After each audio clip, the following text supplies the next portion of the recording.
Air in Napa Valley, it's beginning to clear after the glass fire devastated that region. Roads to wine country are starting to reopen, and so are some tasting rooms. It's starting to feel like the magic is coming back, but will the tourists? John Ramos takes a look at the impact.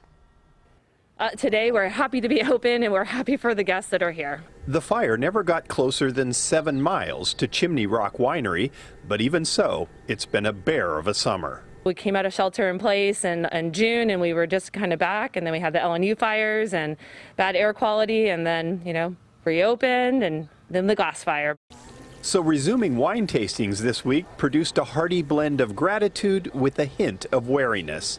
The air smells sweet again, and most roads are open, so customers are slowly returning, even if the pandemic rules are keeping the numbers down. Lou Pizzella missed his tasting reservation in August when the LNU lightning fires broke out.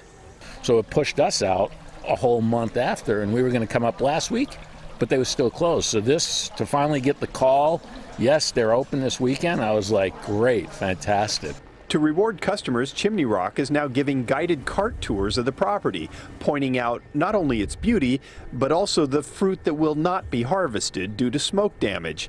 It's been that kind of year, and the same is true at sister winery Rutherford Hill, where an evacuation tag still dangles from the front gate. The fire got to within a mile of the property, and it just reopened to the public on Thursday. Gerson Navarrete hustled up from Fairfield to support the business.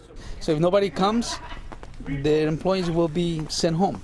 So even if you have 2 or 3 people, at least you are promoting the economy for them to be able to provide income for their family as well.